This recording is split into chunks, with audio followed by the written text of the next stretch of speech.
Hello everyone, just a quick update really, so you know what's going on with the channel. There's going to be a couple of minor changes that you might notice, or you might not notice, but I figured I'd tell you anyway. So first off, I have left Twitter.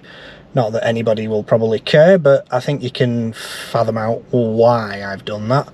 The main reason being that I just cannot in good faith or good conscience continue to support in any form a platform that's run by a man who thinks he's a James Bond villain and seems to be on some, for the want of a better description, idiotic crusade to introduce his own brand of free speech to the world. So I've shut that down. I've locked the account down. I won't be responding to anything on it. If you want to keep in touch with me, there are other social media platforms you can find me on.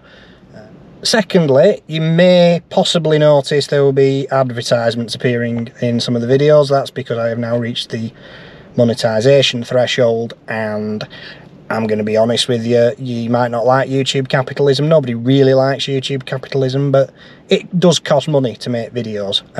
It's a loss to me every time I make one. I do this because I want to do it, but equally, if I want to keep on doing it, I'm going to have to get something in return, so there will be adverts and mid-rolls perhaps if there's a longer video. That's just how it is, I'm afraid.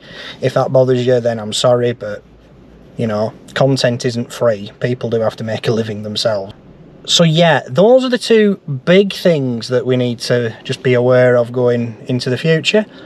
But other than that, I'm throwing this one open to you in the comments really. Is there any particular topics you'd like me to cover? I did notice when I was reviewing my sort of dormant blog, which predated the YouTube channel, there have been some requests for topics for me to cover in there. So I think I will probably look into doing some of those for you as well.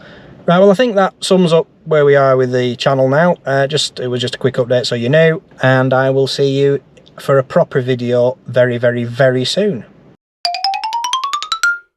So if you didn't see the video about Deansgate, you should probably go and watch that first. But I'm about to go and have a look at the second phase of those works, which now includes making Whitworth Street West a bus priority network, so there will be no westbound traffic, and the changes to the remainder of Deansgate.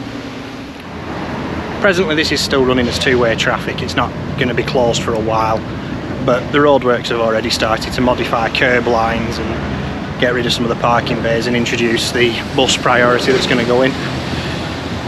There's going to be some gnashing of teeth, I imagine, because this is going to put more traffic onto the Mancunian Way, but that is the ring road, so that's where it should be.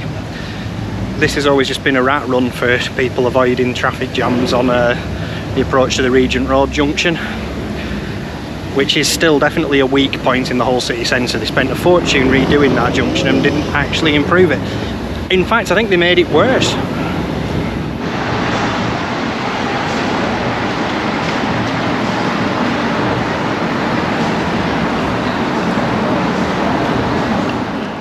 I just want to add how much I prefer these temporary signs to the old A-frames. They're still taking up footway space, but they take up a lot less footway space than a big metal frame ever did. And you can just move them if you need to, they're not as heavy. Now apparently a more permanent solution isn't possible because of events. I think that's Manchester City Council speak for we don't really have a solid idea on what we want to do. Some of the junction layouts are going to leave a bit to be desired as well. There's some interesting design choices. In fact, as I said in the previous Deansgate video, the whole sort of plan just seems a bit half-baked. It's not really befitting of the status of the street. There will be wands separating the cycle lane from the main lane. The seemingly redundant space over there as well is going to be given over to the footway, so there's probably likely to be tables, chairs, outside cafe culture, which on a day like today is going to be wonderful, but maybe not in December. I think we need to avoid handing over public highway space to private businesses that then becomes lost to the utility of people travelling. But a bit more cafe culture can't go amiss. I mean, we need to be a bit more continental, I suspect, in our outlook, rather than the insular, can't be done here mentality that we seem to love. So I've got a few reservations about the whole thing. It's, you know, the cost of it is not reflecting the need. It's a very cheaply done, unimpressive bit of engineering, but it's a start, and it's taken long enough for them to get to this point. I mean, Deansgate should have been closed to through traffic about 20 years ago when the inner ring road was finished. But here we are, finally. Now, as the city grows, the street network needs to reflect that. The city centre population can't accommodate endless car growth.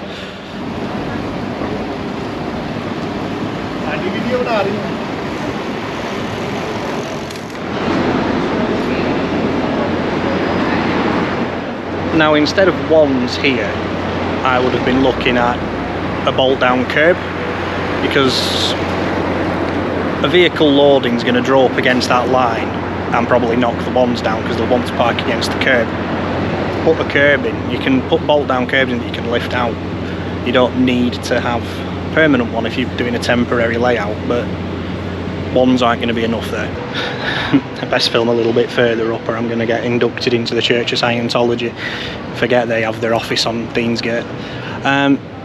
All these signs that are on the now redundant northbound direction, they all need to come down. They obviously will come down at some point, but they should have come down first because they're just in the way now and they're wrong. Also, you can see all the ducting work going in for the improvements to the signal junction. That's the reason signal junctions cost so much to install these days, because you've got to have all the correct ducting, protect all the cables, and unfortunately all that excavation and all that cabling and ducting is expensive. Just another unfortunate side effect of trying to make streets work properly. It costs money. Expect lots of newspaper headlines about lost tram lines. They were never lost, they were just buried different.